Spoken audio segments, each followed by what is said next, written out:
News বাংলার এখনকার prime time নিউজে আমি আছি আপনাদের সাথে সঞ্চিতা, আর আপনারা দেখছেন নিউজ বাংলা নেটওয়ার্ক।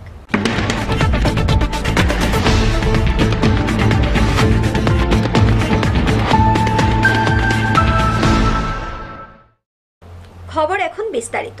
খাস জমিতে গড়ে ওঠা বিভিন্ন রাজনৈতিক দলের পার্টি অফিস ভেঙে দিল প্রশাসন, জারি থাকবে অভিযান। এই অবৈধ নির্মাণ কাজ ভাঙার কাজ সংঘটিত হয় ধলাই জেলায়। খাস জমিতে পার্টি অফিস ভেঙে দিল প্রশাসন, জারি থাকবে অভিযান। সরকারি নির্দেশ পাওয়া মাত্র ধলাই জেলা ও মহকুমা প্রশাসন ময়দানে নেমে পড়েছে। আমবাসা মহকুমার বিভিন্ন এলাকায় খাস জমিতে বিভিন্ন রাজনৈতিক দলের পার্টি অফিস রয়েছে। এদিকে নির্দেশ পেতেই আজ সকাল থেকে শুরু হয় অভিযান। প্রথমে জওহরনগর এলাকায় একটি সিপিএম এবং একটি বিজেপি দলের অফিস ভেঙে দেয় প্রশাসন। তারপর নালিছড়া এলাকায় আরেকটি বিজেপি অফিস ভেঙে দেওয়া হয়। এই অভিযানে ছিলেন জেলা শাসক, অতিরিক্ত পুলিশ সুপার, মহকুমা শাসক সহ প্রচুর নিরাপত্তা কর্মী। এরকম অভিযান আগামী দিনেও জারি থাকবে বলে প্রশাসন সূত্রের খবর।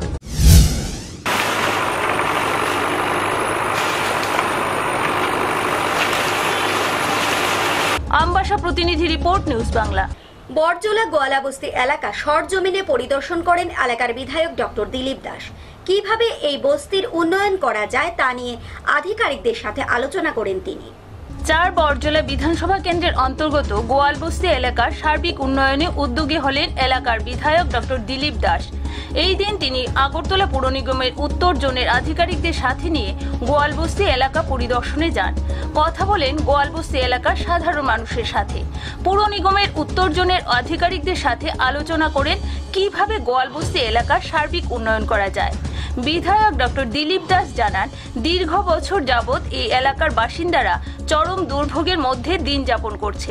নির্বাচনের পূর্বে তিনি এই এলাকায় প্রচারে এসে তা প্রত্যক্ষ করেছেন, তাই তিনি এই এলাকার উন্নয়নে জোর দিয়েছেন। তিনি আরও বলেন, বাম আমলে এই এলাকার উন্নয়নে মাস্টার প্ল্যান করা হয়েছিল, কিন্তু কোনো কাজ হয়নি। তাই বর্তমানে মাস্টার প্ল্যান করে এই এলাকার উন্নয়ন করা হবে। এলাকার বাসিন্দারাও সার্বিকভাবে সহযোগিতা করছে বলে জানান তিনি। গোয়ালবস্তি এটা তো বহুদিনের, আজকে এরা যা বলছে আর কি 60-65 বছরের এইখানটার মধ্যে লোক বসবাস করে। এদের যে মানুষ, ওদের যে বসবাসের যে হাল, লিভিং যে কন্ডিশন, গোবর, এটা অমানুষিক। এবং আমাদের খারাপ লাগে যে এত বছর ধরে এই মানুষগুলো এখানে এই দুর্বিষহ জীবন যন্ত্রণার মধ্যে আছে। এদের না আছে কোনো রাস্তাঘাট, না আছে পানীয় জল, না আছে চিকিৎসা, না গোপালন, কোনো কিছুই নেই। আগরতলা প্রতিনিধি রিপোর্ট, নিউজ বাংলা। রাজধানীর দশরথ দেব স্মৃতি ভবনে অনুষ্ঠিত হয় ত্রিপুরা স্টেট কোঅপারেটিভ ব্যাংক কর্মচারী সংঘের প্রথম বার্ষিক সম্মেলন। সম্মেলনে উপস্থিত ছিলেন রাজ্যের উপমুখ্যমন্ত্রী জিষ্ণু দেববর্মন সহ অন্যান্য আধিকারিকগণ। শনিবার অনুষ্ঠিত হল ত্রিপুরা স্টেট কোঅপারেটিভ ব্যাংক কর্মচারী সংঘের প্রথম বার্ষিক সাধারণ সম্মেলন। রাজধানী দশরথ দেব স্মৃতি ভবনে এই সম্মেলন অনুষ্ঠিত হয়। সম্মেলনে উপস্থিত ছিলেন রাজ্যের উপমুখ্যমন্ত্রী জিষ্ণু দেববর্মন, বিধায়ক রামপ্রসাদ পাল সহ আরও অনেকে। এছাড়াও সম্মেলনে রাজ্যের বিভিন্ন প্রান্ত থেকে ত্রিপুরা স্টেট কোঅপারেটিভ ব্যাংকের কর্মচারীরা প্রতিনিধি হিসেবে উপস্থিত ছিলেন। সম্মেলনে আলোচনা করতে গিয়ে উপমুখ্যমন্ত্রী জিষ্ণু দেববর্মন সম্মেলনে উপস্থিত ত্রিপুরা স্টেট কোঅপারেটিভ ব্যাংকের কর্মচারীদের উদ্দেশ্যে বলেন, আমাদের স্টেটের bank Tripura state cooperative bank. আপনারা যদি স্টেট নির্মাণের কাজে যুক্ত না হন তাহলে এই রাজ্যকে এগিয়ে নিয়ে যাওয়া অসম্ভব। শুধু সরকার, মন্ত্রী, আইএএস অফিসার, টিসিএস অফিসার দিয়ে উন্নয়ন সম্ভব নয়। সমাজের সকল শ্রেণীর মানুষকে উন্নয়নের কাজে হাত বাড়াতে হয়, তাহলেই রাজ্যের উন্নয়ন হয়। আর উন্নয়নের ইঞ্জিন ব্যাংক। স্বাভাবিকভাবে রাজ্যের উন্নয়নে গুরুত্বপূর্ণ বিষয় হলো ব্যাংকিং সেক্টর। কোটি কোটি লোক যারা কখনো ব্যাংক দেখেনি, ওদের অ্যাকাউন্ট খোলা হয়েছে, ওদেরকে ব্যাংকের সঙ্গে সংযুক্ত করা হয়েছে। ডাইরেক্ট ট্রান্সফার ব্যাংকের মাধ্যমে, সুকন্যা লোন ব্যাংকের মাধ্যমে, স্টার্ট আপ লোন ব্যাংকের মাধ্যমে, স্ট্যান্ড আপ লোন ব্যাংকের মাধ্যমে। এই যে আমাদের নতুন মন্ত্র আমাদের প্রাইম মিনিস্টার দিয়েছে, সবকা সাথ সবকা বিকাশ। এই সবকা সাথ সবকা বিকাশ, সেখানে কি গুরুত্বপূর্ণ ভূমিকার ব্যাংকের। আগরতলা প্রতিনিধি রিপোর্ট, নিউজ বাংলা। দল ত্যাগ অব্যাহত কল্যাণপুরে। এদিন 336 জন ভোটার বিভিন্ন দল ত্যাগ করে বিজেপি দলে সামিল হন। উপস্থিত ছিলেন বিধায়ক পিনাকি দাস চৌধুরী সহ প্রমুখরা। কল্যাণপুরে দলত্যাগ অব্যাহত। আবারও 27 কল্যাণপুর প্রমোদনগর বিধানসভার অধীন বাজার কলোনি গ্রামের নাট্যমন্দিরে 21, 27, 28 নং বুথ কমিটির উদ্যোগে এক সভার মধ্যে 117 পরিবারের 336 ভোটার শাসক দল ছেড়ে বিজেপি দলে নাম লেখায়। দলীয় পতাকা হাতে দিয়ে দলের নেতারা দলত্যাগীদের বরণ করে নেয়। শনিবার সন্ধ্যা নাগাদ সভার মধ্য দিয়ে দলত্যাগ হয়। সভায় সমরেন্দ্র ভট্টাচার্যকে সভাপতি করে উপস্থিত ছিলেন বিধায়ক পিনাকি দাস চৌধুরী, যুব মোর্চা জেলা সভাপতি সোমেন গোপ, বিজেপি নেতা কানাই শীল, কার্তিক দেবনাথ সহ প্রমুখরা। সভাকে ঘিরে দলত্যাগীদের মধ্যে ব্যাপক সাড়া লক্ষ্য করা গেছে। আজকে 27 কল্যাণপুর বিধানসভা আমাদের এই কল্যাণপুর গাঁও সভা 3টি বুথ এলাকায় যে যোগদান সভা, সেই যোগদান সভায় দীর্ঘদিনের বামপন্থী এবং অন্যান্য রাজনৈতিক দলের 117 পরিবারের 336 জন ভোটার ওই কাজটি হাতের চিহ্নে পতাকাটাকে ছুঁড়ে ফেলে আমাদের গৈরিক পতাকাটাকে কাঁধে তুলে নিয়েছেন। কল্যাণপুর প্রতিনিধি রিপোর্ট, নিউজ বাংলা। সময় হয়ে গেল একটি বিজ্ঞাপন বিরতির। ফিরে আসছি বিরতির পর, সঙ্গে থাকুন। ধর্মনগরে এবার অত্যাধুনিক সাজে সেজে উঠল রংমহল বিবাহ ভবন অ্যান্ড কনফারেন্স হল। এখানে বিবাহ, অন্নপ্রাশন থেকে শুরু করে যে কোনো সামাজিক কাজে অত্যাধুনিক ও রুচিসম্মত সব ধরনের সুবিধা পাওয়া যাচ্ছে। কনফারেন্স হল এবং গাড়ি পার্কিং এর বিশেষ সুবিধা রয়েছে আমাদের রংমহলে। আমাদের ঠিকানা থানা রোড, ধর্মনগর, উত্তর ত্রিপুরা। যোগাযোগ 8730064074। ফিরে এলাম বিরতির পর। সদর মহকুমা পার্টি অফিস উচ্ছেদের প্রতিবাদে মহকুমা শাসকের নিকট ডেপুটেশন প্রদান করল কংগ্রেস। ডেপুটেশনের নেতৃত্বে ছিলেন কংগ্রেস নেতৃত্ব গোপাল চন্দ্র রায় সহ অন্যান্যরা। সদর মহকুমা সহ রাজ্যের বিভিন্ন মহকুমায় সরকারি জায়গায় থাকা বিভিন্ন রাজনৈতিক দলের পার্টি অফিসগুলিকে উচ্ছেদ করার কাজ শুরু করেছে প্রশাসন। প্রশাসনের এই উচ্ছেদ অভিযানের প্রতিবাদে শনিবার সদর মহকুমা শাসকের নিকট ডেপুটেশন প্রদান করা হয় কংগ্রেসের পক্ষ থেকে। কংগ্রেস নেতৃত্ব গোপাল চন্দ্র রায়ের নেতৃত্বে এক প্রতিনিধি দল এই দিন সদর মহকুমা শাসকের কার্যালয়ে গিয়ে মহকুমা শাসকের নিকট এক ডেপুটেশন প্রদান করে। কংগ্রেস নেতৃত্ব গোপাল চন্দ্র রায় জানান, যেভাবে বিভিন্ন পার্টি অফিসগুলি ভাঙা হয়েছে তা সম্পূর্ণ বেআইনি। তার প্রতিবাদে কংগ্রেস বৃহত্তর আন্দোলনে নামবে। তিনি আইনের দ্বারস্থ হওয়ার কথাও বলে। আমি এসডিএম সাহেবকে বললাম যে আপনারা নোটিশ টাঙিয়ে দিচ্ছেন, ইট ইজ ইলিগ্যাল। উনি মেনে নিয়েছেন যে এটা ইলিগ্যাল।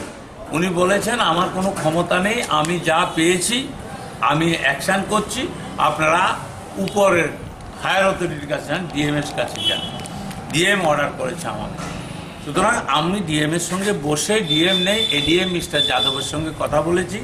ডিএম সাহেব আজকে আসছে, আমরা ডিএম সাহেবের কথা বলবো।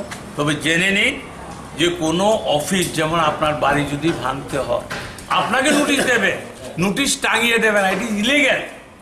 এটা বর্বর ইংরেজ আমলকে ছাড়িয়ে গেছে। আগরতলা প্রতিনিধি রিপোর্ট, নিউজ বাংলা। সময় মতো অফিসে আসুন এবং সময় মতো অফিস থেকে যান। ত্রিপুরার রাজ্য বিক্রয় কর্মচারী সংঘের সম্মেলনে এই কথাগুলিই বলেন টিআরকেএস এর সম্পাদক আশিস কান্তি ঘোষ। নিজের কাজ নিজে করুন, অন্যের কাজে দখলদারি দেওয়ার প্রয়োজন নেই। আপনি সময়ে অফিসে আসুন, সময়ে অফিস থেকে বাড়ি যান। আজকের কাজ আজকেই শেষ করুন। সকাল 10টায় যদি অফিসের সময় হয়ে থাকে তাহলে 10টা বাজার 1 মিনিট আগে অফিসে আসুন। 5:30টায় যদি আপনার সময় শেষ হয়ে থাকে তাহলে আপনি 5:31 অফিস থেকে বাড়ি যান। ত্রিপুরা রাজ্য বিক্রয় কর কর্মচারী সংঘের প্রথম ত্রিবার্ষিক সম্মেলনে এমনটাই বলেন টিআরকেএস এর সাধারণ সম্পাদক আশিস কান্তি ঘোষ। এদিন প্যালেস কম্পাউন্ড স্থিত কর ভবনে হয় এই সম্মেলন।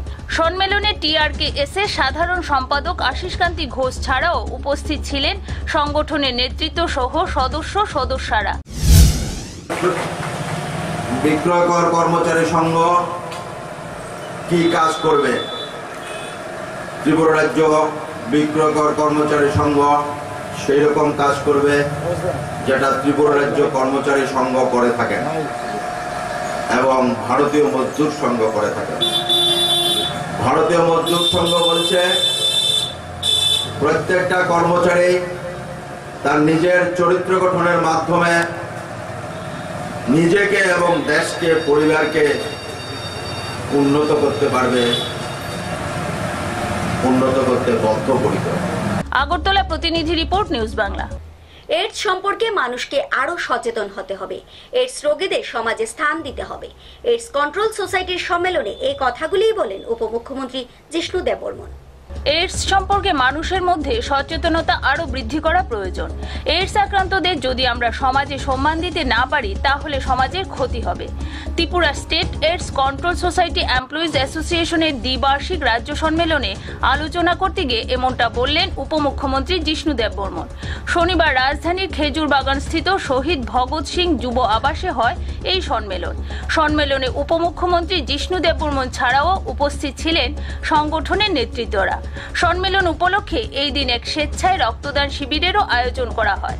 শিবিরে স্বেচ্ছায় রক্তদাতাদের মধ্যে পরিলক্ষিত হয় ব্যাপক উৎসাহ। অ্যাওয়ারনেসটা খুব দরকার এই যে সম্বন্ধে। আমি এখনই বলছিলাম বিপুলকে যে রোগটা যেমন মারাত্মক, এটাতে সোশ্যাল অস্ট্রাইজেশন বা সোশ্যাল যে মানুষ এটাকে পরিত্যাগ করে লোককে এইডস হলে সেটা আরও ডেঞ্জারাস। কারণ এটা একটা ত্রিপুরাতে আমি দেখলাম চার্টগুলি এখন বেশ বাড়ছে এখন, কিন্তু ডাক্তার সাহেব আমাকে বললো এখন স্ট্যাটিক আছে। সুতরাং ওরা সোসাইটি ভালো কাজ করছে, বোঝাই যায় স্ট্যাটিক রাখা কম কথা না। আর যেখানে ট্রাইবাল ভিলেজ আছে অ্যাওয়ারনেস বাড়া দরকার। আর আমি খুব খুশি দেখে যে বিলিয়ন চিপ অব্দি পৌঁছে গেছে জাম্পুয়ের, ঠিক না? অভ্যন্তরীণ এরিয়াতে যেতে কেউ চায় না, সাধারণ ডক্টরে যেতে চায় না। This society is going there, this body is going there. Is very very fortunate and very good for Tripura. Awareness আরও করা দরকার। আগরতলা প্রতিনিধি রিপোর্ট, নিউজ বাংলা। আবারও অতর্কিতে অভিযান চালিয়ে বিপুল পরিমাণ গাঁজা আটক করল তেলিয়ামুড়া মহকুমা পুলিশ। তবে গাঁজা মাফিয়াদের টিকিট নাগালেও পায়নি পুলিশ। ত্রিপুরাতে গাঁজা চাষ এবং গাঁজার ব্যবসা উত্তরোত্তর বৃদ্ধি পাচ্ছে। বাম অথবা রাম কোনো আমলেই এর লাগাম টানতে ব্যর্থ হচ্ছে প্রশাসন। মাঝে মধ্যে পুলিশি অভিযানে প্রচুর গাঁজা উদ্ধার হলেও একেবারে নির্মূল করা সম্ভব হচ্ছে না। শনিবার গোপন সংবাদের ভিত্তিতে তেলিয়ামুড়া মহকুমা পুলিশ আধিকারিক তাপস দেব ভোর 5 ঘটিকায় বড়মুড়া থেকে 20 প্যাকেট তথা 365 কেজি গাঁজা উদ্ধার করে। তবে পুলিশের উপস্থিতি টের পেয়ে পাচারকারীরা পালিয়ে যেতে সক্ষম হয়। পুলিশ এ ব্যাপারে এনডিপিএস আইনে একটি মামলা নেয়। আমাদের কাছে একটা গোপন সূত্র থেকে খবর আসে যে কিছু মানে ব্যান্ড আইটেম যাওয়ার কথা, সম্ভবত গাঁজা। তো সেই গোপন সূত্রে খবরটা পেয়ে আমরা অ্যাম্বুশ করি বড়মুড়া এরিয়াতে। যারা এই ব্যবসার সঙ্গে যুক্ত, ওদের যারা সোর্স, ওই সোর্সরা আমাদের উপস্থিতি টের পেয়ে ওরা সেখানে মালটা লোড করতে যায়নি। তো মালটাকে আমরা বড়মুড়া পাহাড়ের রোড সাইডে ইকো পার্কের কাছাকাছি এরিয়া থেকে আমরা সিজ করি। তেলিয়ামুড়া প্রতিনিধি রিপোর্ট, নিউজ বাংলা। এখনকার মতো প্রাইম টাইম নিউজ এ পর্যন্তই। আমাদের পরবর্তী সংবাদ দেখার জন্য চোখ রাখুন নিউজ বাংলার পর্দায়।